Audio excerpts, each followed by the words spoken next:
자, 오늘은 시편 139편에서 같이 읽습니다. 다 같이 읽습니다. 여호와여, 주께서 나를 살펴보셨으므로 나를 아시나이다. 주께서 내가 앉고 일어서심을 아시고 멀리서도 나의 생각을 밝히 아시오며 나의 모든 길과 내가 눕는 것을 살펴보셨으므로 나의 모든 행위를 익히 아시오니 여호와여, 내 혀의 말을 알지 못하시는 것이 하나도 없으시나이다. 아멘. 거기까지 일단 읽겠습니다. 무슨 말인지 어떻게 이해가 안 되실지 모르지만 하나님이 나를 나보다 더 깊이 아신다는 것입니다. 나는 나를 잘 몰라요.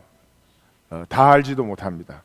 근데 하나님은 나의 모든 것을 다 알고 계십니다. 하나님이 나보다 나를 더 잘 아십니다. 이게 무슨 말인지 아십니까?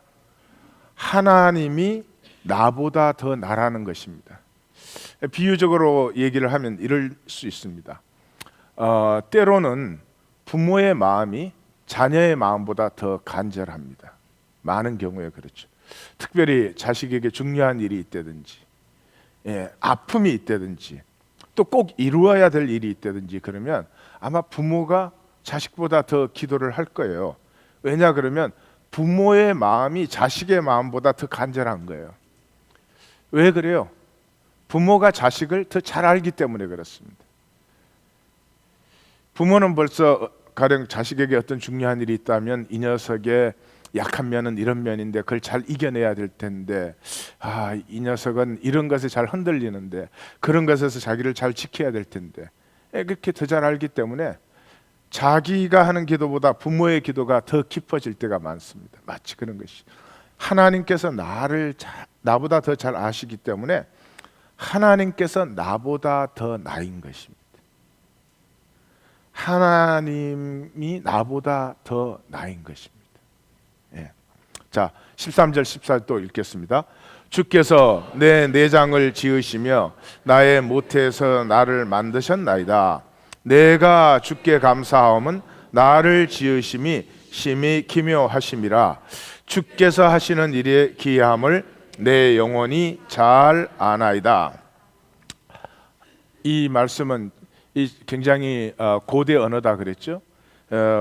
우리말로 하면은 내가 하나님의 모든 신비이며 하나님이 나의 모든 신비이다 그러는 것입니다. 지금 하나님 안에 그 사랑과 신비로 나를 창조하셨는데 그것을 어떻게 이 고대 언어로 표현할 수가 없으니까 주께서 나의 곱창이 아니었네. 내장을 지으시며 이렇게 표현했어요. 그거를 지금 창자 생각하고 있으면 안 되죠. 그러니까 하나님의 모든 신비가 나의 신비이며 나의 모든 신비가 하나님의 신비다. 그래서 하나님을 믿는다는 것은 두 가지 의미일 수 있어요. 하나님을 믿는다는 것이 하나님을 믿는다는 게 있을 수 있어요. 이건 종교인이에요. 그냥 살아가는데 그게 좀 필요하죠. 아무것도 근본적으로 새로워지지 않아요. 거듭남은 없습니다. 육체를 벗을 때 영원한 허무에 들어갑니다. 또 하나는 하나님을 믿는다는 것이 내가 하나님의 자녀임을 믿는 것입니다. 그러므로 하나님을 믿고 산다는 것은 하나님이 내 안에 주신 모든 가능성과 아름다움을 살고 피워내는 것입니다. 거짓말로 피워집니까? 종교는 거짓말이 무수하죠. 그런 것 하는 것 아닙니다. 힘들고 어렵지만 나 자신을 정직하게 직면하고 나에게 준 상황도 정직하게 직면해서 그 안에서 하나님 주신 나의 생명이 피어남으로, 내 생명이 피어나면 누가 즐거워할까요? 물론 하나님이 즐거워하겠지만 내 주변이 즐거워합니다. 나로 말미암아 나의 세계가 피어날 때, 그때 내 생명이 피어나는 기쁨을 누리는 것입니다. 됐죠? 그것이 신앙이다. 하나님 믿는 거, 그건 신앙 아니에요. 언제 하나님이 자기를 그렇게 높여달라 그랬어요? 하나님 높여드린다고. 하나님 높이는 건 좋은데 하나님 높이면서 자기를 또 슬쩍 같이 높이지. 여러분, 제가 높아 보이지 않습니까? 그런 웃기는 일들은 이제 이 교회에서는 끝났어요. 자, 이제 결단할 시간이 왔습니다. 생명을 택하십시오. 그 옛날 모세가 백성을 떠나면서 한 얘기, 생명을 선택하십시오. 생명을 선택한다고 하는 것은 첫째로 크게 산다는 것입니다. 생명은 큰 것입니다. 무한히 확장할 수 있는 유일한 것이 생명입니다. 아무것도 그렇게 되지 않습니다. 하나님께서 복을 주시고 모든 것을 다스리라고 하신 것은 생명의 크기가 그만큼 크기 때문입니다. 어제 우리가 본 시편에서는 주의 손으로 만드신 모든 것을 다스리게 하시고 만물을 그의 발 아래 두셨습니다. 생명은 중심 특징이 큰 것입니다. 그러므로 사람은 커야 됩니다. 사람은 꿈도 커야 되고요, 마음도 커야 되고요, 삶의 걸음걸이도 커야 되고요, 커야 됩니다. 이 사람이 사이즈가 작으면 기가 죽습니다. 크게 산다는 말은 기가 살아있다는 거죠. 이 작은 사람은 그저 어디 가나 자기 하나에 좁쌀보다 작은 자기 하나에 사로잡혀서 이 내 수치가 드러나지 않나, 이 내 거짓이 드러나지 않나, 이거 나 어떻게 가려야 되나. 수치와 두려움, 마귀의 밥이에요. 마귀는 굉장히 쪼잔합니다. 굉장히 지저분합니다. 사실은 정말 자랑스럽지 않은 것, 떳떳하지 않은 것으로 사람을 미혹하지요. 마귀가 무슨 대단하게 막 떳떳하고 이런 걸로 미혹을 하지 않아요. 마귀는 정말 이 거짓이기 때문에 쪼잔하고 아주 지저분한 녀석입니다. 그래서 사람이 사이즈가 작으면 마귀의 밥이 됩니다. 이 크기가 작은 사람은 마귀가 그냥 들까불어 버려요. 좀 커야 돼요. 마귀가 와서 이렇게 좀 밀어도 꿈쩍하지 않을 정도로 좀 꿈과 가슴과 삶의 바라봄이 크시기를 주의 이름으로 축원합니다. 그래서 생명의 가장 큰 적이 인색함이에요. 인색하면 사람이 작아지고, 인색은 성격이 아닙니다. 존재 양식입니다. 인색한 사람은 통하지가 않아요. 반통, 절대 통하지 않습니다. 인색한 남편은 아내와 통하지 않습니다. 인색한 아내, 남편과 통하지 않습니다. 또 통하지 않는 사람일수록 컨트롤 하려고 또 애를 많이 쓰죠. 여러분, 우리가 순환주간에 있습니다. 십자가의 반대가 뭐죠? 십자가의 반대가 뭘까요? 마이너스 10가 아니요, 십자가의 반대가 인색함이에요. 희생의 반대가 인색함이에요. 쏘보시오. 인색하면 복이 될 줄 알아서 인색한 거예요. 인색은 복을 절대로 가지 않습니다. 예. 부부 사이에도 풍성하게 생명을 나누십시오. 나 원하는 대로 해줄 때까지 너 좀 당해봐라. 이렇게 생명과 사랑을 홀드하고 살아가는 건 자기만 손해지 누구 손해가 아니에요. 인색의 반대는 생명이에요. 인색의 반대는 유업이에요. 이 인색은, 이 사람이 좁쌀처럼 작아지는 것은 아주 가짜 본성에 자기를 완전히 내주는 것과 마찬가지입니다. 어제 우리 보았죠. 생명의 특징은 무한 신비와 무한 아름다움과 무한 가능성이에요. 언제까지 이 현상 세계에 이거 좀 더 있으나 더 없으나 얼마 안 있으면 버리고 갑니다. 그걸 지키며 편하게 살려고 하는, 세상은 우리를 다 그렇게 속이고는 있지만 우리는 계시를 가진 사람들이죠. 생명의 첫 번째 특징은 무한성이에요. 크게 사는 겁니다. 크게 사는 겁니다. 이게 생각한다고 되는 일이 아닙니다. 그러나 엑서사이즈 하십시오. 말 한마디에서도 이것이 큰 마음에서 나오는 것인가 확인하셔야 됩니다. 제가 우암 송시열의 얘기를 좋아해서 그 명상에도 넣은 적이 있는 것 같은데, 우암 송시열이 효종 임금의 부름을 받아서 2조 판서로 부임하러 올라가는데, 그 제하에 들어갔는데 왕이 간곡히 해가지고 2조 판서에 취임하러 올라가. 다른 사람 같으면 나팔 불고 하여튼 난리가 나겠죠. 집에 있는 종 하나 데리고 올라갑니다. 이 나이 드신 분이 허름하게 입고 올라가는데 가다가 주막에 들었어요. 주막에 들어서 이제 잠이 들려고 하는데 바깥에 무슨 난리가 나고 나팔 소리가 나고, 그 밤중에 손님들 다 깨우면서 무슨 일인가 싶어서 봤더니 충청 수사, 충청 수사면은 그 도지사도 안 되는 거예요. 관찰사 밑에 직분이에요. 충청 수사가 들렀다고. 그러고는 이 집에서 제일 깨끗한 방을 내라는 거예요. 그 방에 지금 송시열이 이제 들어 있는데, 그래서 그 주인이 그 방에는 이미 손님이 들어 있으니까 저희가 다른 방을 깨끗하게 치워 드릴 테니까 그 방으로 드십시오. 주인도 미안하잖아요. 잠든 손님을. 그러니까 그 충청 수사가 내 이놈 누구 앞이라고 감히. 그래서 잠든 그 송시열과 그 종을 결국은 쫓아내고 저희가 그 방에 들었어요. 근데 우암 송시열이 다음 아침에 일어나서 아무 말 없이 서울로 올라가는 것입니다. 큰 마음, 큰 마음. 하나님은 큰 마음이시죠. 모든 죄를 다 품어안고 아파하시죠. 우암 송시열이 저놈 괘씸한 놈 이럴까요? 그 백성의 무지함이 가슴 아프죠. 이 민족이 언제쯤 좀 일었을 것인가, 그런 것이죠. 생명을 택한다. 뭐 종교적인 얘기하지 마십시오.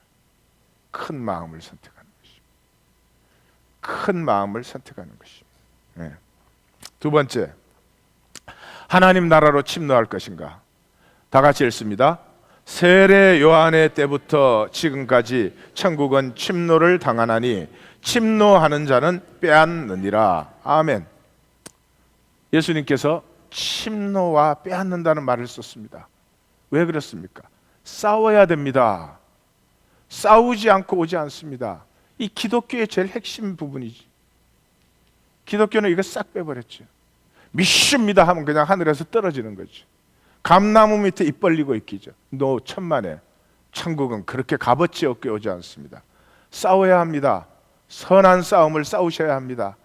싸워보신 분은 얼마나 힘들고 한 걸음을 옮기기 위해서 수만 번의 가슴 찢어지는 기도가 필요한 것을 싸워보신 분은 아십니다. 교회에 왔다 갔다 하고 들락날락하면서 모든 상황에 리액션하면서 무슨 구원이 어디에 있고 생명이 어디에 있고 하나님의 나라가 그런 나라라면 무엇하러 그 길을 들어가겠어요? 그렇지 않습니다. 복음은 무엇입니까? 그 들어감이 허락되었다는 것입니다. 싸우는 자, 쟁취하는 자, 그것을 위해서 희생하는 자, 그것을 위해서 자기의 모든 것을 내려놓는 자, 그런 자에게 얼마든지 허락되었다는 것입니다. 그러나 아무런 노력도 없이, 가치도 없이, 가치를 지불함도 없이 그냥 온다, 그런 것은 가치가 없죠. 내 생명을 드렸기 때문에 가치가 있는 것이죠. 지옥은 무엇입니까? 무저갱에 사로잡히는 것입니다. 스스로 사로잡히는 것입니다. 스스로 매달려 있습니다. 왜? 쏘가서요.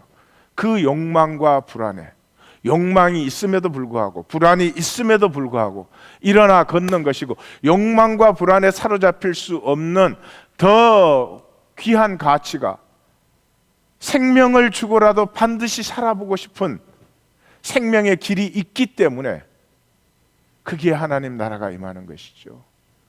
욕망과 불안에 쏘가서 안진뱅이 되어서 남만 탓하고 있는데 임하는 하나님의 나라가 있을 수가 있겠습니까? 다 같이 읽습니다. 생존의 사람은 결코 애굽을 떠나지 않는다. 생각만 언젠가는 떠날 것이라고 스스로를 속인다. 옆에 분에게 99일째는 나도 떠나요. 세 번째, 영과 진리로 살 것인가? 영과 진리의 반대가 뭐예요? 육과 거짓이죠. 육과 거짓이죠.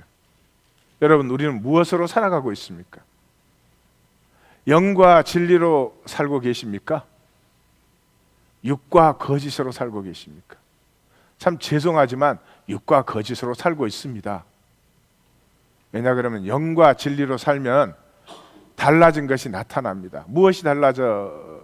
첫째, 영과 진리로 산다는 것은 하나님의 주신 생명으로 사는 것이기 때문에 복이 나타나고 있습니다. 복이 나타나고 있다는 것은 모든 것이 잘 된다, 만사 형통하다, 물론 그런 면이 놀랍게 되어 있습니다. 기쁨이 굉장합니다. 예. 뭘 세상처럼 뻑적지근하게 하는 건 아닌데요. 하나님 앞에 기도하며 구하고 찾아가는 것을 하나님이 적절한 시간에 딱딱 허락해서 다음 단계로 가게 하는 것을 알고 누리고 느끼게 합니다. 굉장한 재미입니다. 하나님과 나만의 재미인데 사람들도 눈치를 챕니다. 그 다음에 권세가 회복됩니다. 여러분, 권세가 회복된다는 말이 무엇인 줄 아십니까? 만약에 똑같이 80년을 산다 그래요. A도 80년을 사고 B도 80년을 살아요. 그런데 A의 80년의 시간은 비교를 하기 위해서 가치를 그냥 돈으로 한번 따져봅시다. 100불짜리가 된다면 B의 같은 80년은 1억 불짜리가 됩니다. 시간이 가치가 있어집니다. 권세가 생깁니다. 그래서 자신도 시간을 함부로 쓰지 않지만은 이상해요. 사람들이 알아요. 감히 함부로 시간 요청을 못 합니다. 그냥 밥이나 한 끼 먹을 그런 시간이 아니라는 걸 느껴요. 그게 뭐예요? 육체 동안에 있는 인생의 무게가 무거워지기 시작하는 것이죠. 여러분 중에 이럴 분 있어요? 빌 게이츠 보고 점심 한 끼 합시다. 점심 한 끼. 내가 산다는데 뭐? 그런 사람 있어요? 없어요? 예. 빌 게이츠는 게이트가 무거워서 못 한다니까. 그 조상이 분명히 대문 열고 닫는 사람이었을 거예요. 미국 사람 이런 거 굉장히 재밌어요. 하여튼 자, 마귀는 거짓뿐이에요. 육과 거짓으로 다 살고 있지만 그렇다고 다 사시면 안 돼요. 역사는 떠내려가고 있습니다. 다 떠내려가고 있다고 나도 떠내려가면서 괜찮다고 생각하는 건 진짜 웃기는 일이에요. 다 떠내려가든 나 혼자 떠내려가든 떠내려가면 멸망이에요. 떠내려가서는 안 돼요. 이 거짓은 반드시 죄를 살게 하죠. 뭐 좋아서 그런 것도 아니고 싫어서 그런 것도, 거짓은 죄를, 거짓이 의를 낳았다, 그런 건 세상에 없죠. 거짓은 죄를 낳아요. 그리고 그 죄는 반드시 허상 안에서만 살 수 있습니다. 죄를 짓고 보람 있다 이런 사람 없어요. 반드시 세상의 허상 속에 살고 합니다. 그 사람은 육체밖에 없어요. 이 허상 속에서 유일하게 내 거라고 확인해 볼 수 있어요. 이것도 아닌데 그냥 살아있는 동안에 현상세계 속에서 내 거구나라고 확인해 볼 수 있는 게 육체밖에 없어요. 육체에 미친 세상 아니에요. 육체에 미친 세상. 육체가 도구로서 소중하지만 육체는 목표가 아니죠. 육체가 목적이 되어 있어요. 그러고 보니까 저도 보탁스를 넣을 때가 또 되었군요.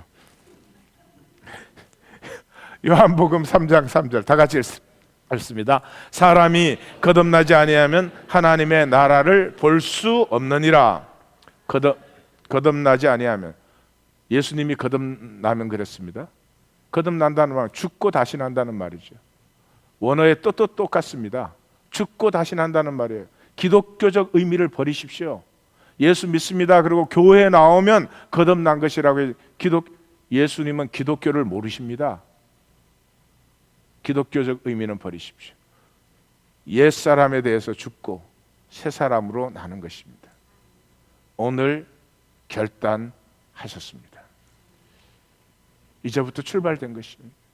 말 한마디에도 내가 큰 마음으로 하는가, 내가 영과 진리로 하는가, 육과 거짓으로 하는가 체크하는 것입니다. 5절 읽습니다.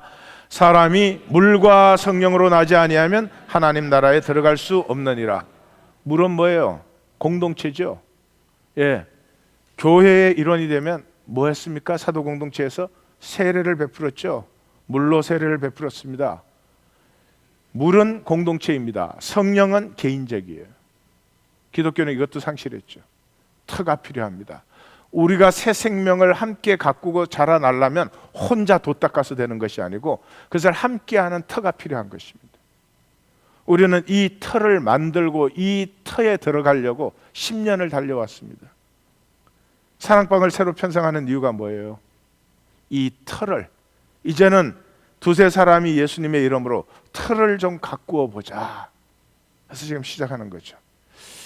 자, 우리의 삶을 결단했습니다. 결단하신 분들은 다 같이 결단하신 분들은 다 같이 각오하라. 옆에 분에게 이렇게 하루도 공갈 없는 적이 없구만. 근데 이 하나님 교회는 이게 면역성이 생겨갖고 공달을 해봐야 끄떡도 없어. 친교실에 나가면 표정들이 다 그래. 니나 잘해봐. 우리는 알아서 하고 있으니까. 그런 표정들이야. 각오하셔야 됩니다. 왜냐 그러면 우리가 이제는 생명을 살겠습니다. 딱 그러고 나아가면 하나님께서 우리가 생명을 살 수 있도록 모든 걸 지켜주시고 모든 필요한 것은 다 주시고 어려움도 없고 위험도 없고 그렇게 하시면 참 좋겠는데 아닙니다. 생명을 살기로 결정하고 발을 옮기는 순간부터 변화의 폭풍이 불어오는 것입니다. 변화의 폭풍이 불어오는 것입니다. 하나님의 바울을 부르신 최종 목적이 무엇입니까? 가이사 앞에 세우는 것입니다. 가이사 앞에, 시자 앞에 세우는 것이에요. 시자 앞에 설 때까지 여기서는 전부 연습 게임 시킨 거예요. 그랬는데 그게 하나님의 최고의 뜻인데, 그러면 시자를 만나러 가는 길은 하나님이 태풍 오면 막아주시고, 그렇죠? 또 어려움 오면 다 미리 제해 주시고, 그래서 딱 시자 앞에 세워야 되는 거 아니야? 하나님의 뜻이라면. 근데 그렇지가 않죠. 바울이 유례 없는 폭풍을 만나버립니다. 그게 바울이 없었으면 모두 죽었을 폭풍을 만나는 것이죠. 그것이 생명의 길입니다. 왜 그럴까요? 하나님의 목적은 가이사 앞에 바울을 세우는 건데요, 바울의 설득력이 가이사를 변화시키는 것도 아니고 바울의 어마어마한 은사나 능력이 가이사를 변화시키는 것이 절대로 아닙니다. 그 가이사 앞에 바울이 있을 때 그 가이사를 대적할 수 있는 것은, 그 가이사의 중심을 변화시킬 수 있는 것은 바울 자신입니다. I am who I am. 황제는 지상의 모든 것을 가졌지만 한 가지를 가지지도 못했고 알지도 못하는 것이 있습니다. 인간 생명의 영광스러움을. 황제인데도 불안합니다. 황제인데도 번민합니다. 황제인데도 잠을 못 이루는 밤이 많습니다. 황제인데도 마음이 더글더글 끓습니다. 그러나 여기 삶의 지상의 모든 폭풍을 뚫고 지나와서 참 초라한 모습으로 서 있는데 자기가 가진 모든 것을 가진 사람, 이 땅의 모든 환난과 어려움을 뚫을 수 있는 생명 자체를 가진 사람,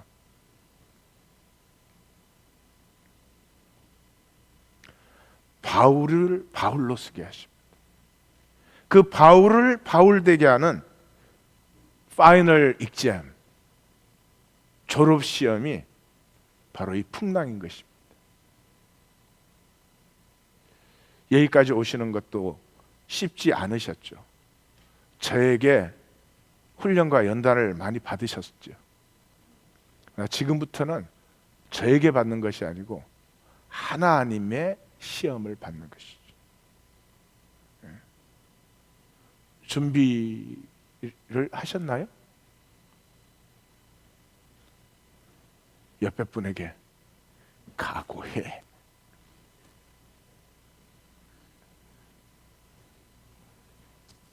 각오는 나 혼자 했구만.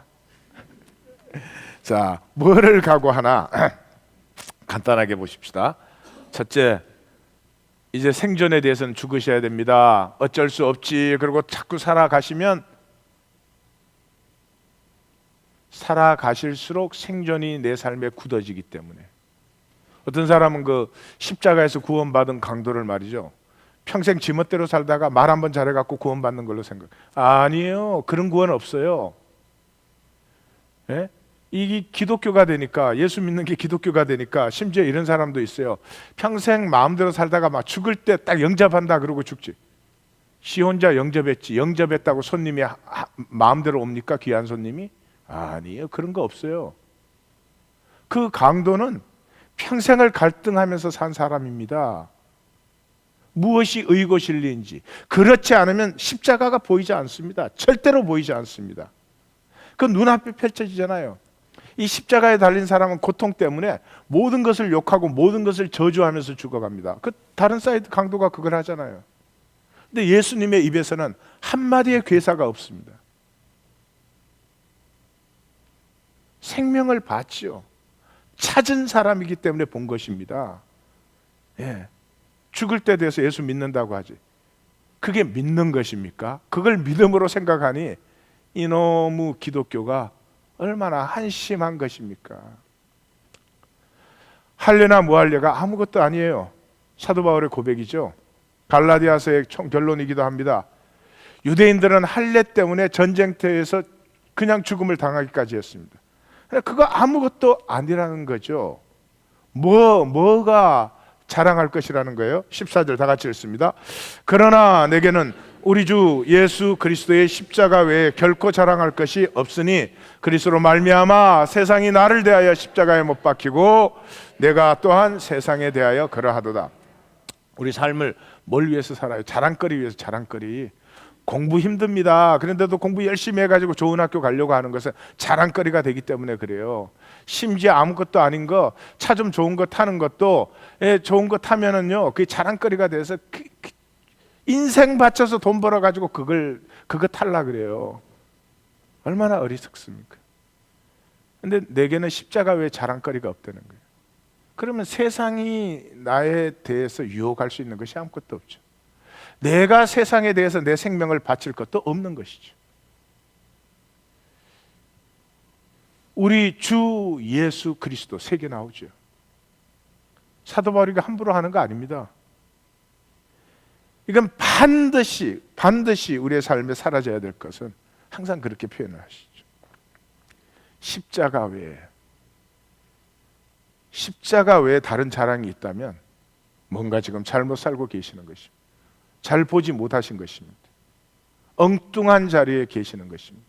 열심히 하시겠지만 삶은 떠내려가고 있는 것입니다. 두 번째, 생명의 길로 나아가라. 사도 바울이 그렇죠. 다름질을 향방 없는 것지 아니하고 싸우기를 내 일생이 향방 없는 달리기고 허공을 치는 주먹질이었다. 근데 지금은 뭐를 한다고요? 내가 몸을 쳐서 복종하게 합니다. 그러니까 이 복종이 얼마나 힘든 것입니까? 예수님이 침노해야 된다, 빼앗아야 된다고 할 만큼 그렇게 싸우지 아니하고는 내게로 올 수 없는 것입니다. 이런 폭풍 속으로 보내시면서 하나님은 우리에게 말씀하시죠. 10장 13절 다 같이 읽습니다. 사람이 감당할 시험 밖에는 너희가 당한 것이 없나니 오직 하나님은 미쁘사 너희가 감당하지 못할 시험 당함을 허락하지 아니하시고 시험 당할 즈음에 또한 피할 길을 내사 너희로 감당하게 하느니라. 폭풍이 엄청난 폭풍이 오는데 생명이 폭풍보다 큽니다. 이 세상에 생명보다 더 큰 폭풍은 있을 수가 없죠. 그래서 하나님께서 바울의 바울됨을 위해서, 근데 그 바울의 바울됨이 가이사 앞에 서는 것이었어요. 세상의 권세의 정점 앞에 쓸 수 있는 것은 어떤 인간의 것도 아닙니다. 하나님의 생명 자체입니다. 바울아 두려워하지 말라. 내가 가이사 앞에 서야 하겠다. 이 끝나지 않는 폭풍 속에서 하나님이 바울에게 하신 말씀이었습니다. 다 같이 읽습니다. 변화의 폭풍을 뚫지 않고 영광에 이르려는 것은 봄과 여름에 가꾸지 않는 열매를 가을에 거두려는 것이다. 그죠? 기독교는 그래요. 믿어라. 답은 정답이에요. 믿음은 생각이 아니고 삶입니다. 근데 그거는 싹 빼놓고 그거는 부담스러워하니까 믿으면 된다고 그래요. 아니요. 믿으면 일어나 걷는 것이에요. 변화의 바람은 위협적입니다. 변화의 바람은 아주 위협적입니다. 그럼에도 불구하고 변화의 바람이 불기 시작하면 신선하고 역동적입니다. 신선하고 역동적이에요. 하나님의 생기를 우리에게 불어넣었죠. 여러분 그 생기가 어떤 생기인 것 같으세요? 이 루아흐라고 하는 그 의성어인데 이런 그 의성어인데 어떤 걸로 생각하세요? 하나님이 우리에게 이렇게 생기를 불어넣을 때 후 이랬을까요? 후 이랬을까요? 하나님의 폭풍을 우리에게 불어넣으신 것입니다. 인간은 폭풍을 가지고 있어요. 한 인간이 진실되고 한 인간이 참된 가치에 사로잡히면 이 세계의 폭풍을, 이 역사의 폭풍을 일으킬 수 있는 유일한 존재입니다. 우리에게 폭풍이 있습니다. 우리는 꼭 그거를 부부싸움 할 때만 써. 네. 옆에 분에게 부부싸움 할 때만 쓰지 말고 목회자하고 싸울 때 씁시다. Trust me. 방해물은 폭풍이 아닙니다. 좁쌀만해져 가지고 내 자리 지키려고 하는 내가 방해물입니다. 하나님의 폭풍으로 그것을 날리면 내 안에 생명의 폭풍이 일어나서 역사를 새롭게 하는 거죠. 자, 이제 GPS를 셋업합니다. 첫째, 전원과 연결을 지속하십시오. 하나님과 함께함을 지속하십시오. 간단하죠? 깨끗해야 됩니다. 더러운 생각, 더러운 말 마음대로 하는 사람, 그 사람이 무슨 하나님과 뭐가 있어요? 깨끗해야 됩니다. 생각 하나도 깨끗해야 됩니다. 엄청난 선한 싸움입니다. 두 번째, 전파의 사이클을 선명하게 유지, 성령님과 항상 교통해야 됩니다. 무슨 뜻입니까? 이기에 막혀 있으면, 생각이나 말이나 행동이 인색하게 사로잡혀 있는 사람은 성령님의 감동이 있을 수가 없습니다. 세 번째, 의심 없이 순종하십시오. 왜? 우리가 생명의 길로 들어가면 그 길이 죽는 길처럼 보여요. 죽는 길을 가면서 그는 사는 길처럼 보이고, 여러분 탐험가들을 생각해 보세요. 모든 탐험가들이 수평선을 넘었습니다. 그 당시에는 수평선을 넘으면 다 떨어져 죽는 걸로 생각했습니다. 그런데 수평선을 넘은 사람들이 새 세계를 발견했습니다. 생명의 길은 우리에게 의심스럽게 아닌 것처럼 보입니다. 그러나 의심 없이 순종하십시오. GPS를 어떻게 하라고요? 첫째, 전원과 연결을 지속하라. 주님, 내 말도 생각도 행동도 어떻게 하든지 나를 깨끗게 하여 내가 주님의 임재에서 떨어지지 않게 하옵소서. 주님, 내 마음을 활짝 열어주시사 늘 성령님과 교통하게 하여 주옵소서. 주님, 내 발걸음은 안 떨어지려고 이것이 난리를 칠 것입니다. 그럼에도 불구하고 내 발걸음을 믿음으로 옮기는 순종을 주시옵소서. 아멘 하면 좋을 것 같아요. 설교도 끝나고 너무 좋을 것 같아요. 처음부터 다시 해요. 불안하고 두렵고 죽을 것 같음에도 불구하고 발걸음을 옮기는 순종의 믿음을 주시옵소서. 부르짖어 기도합니다.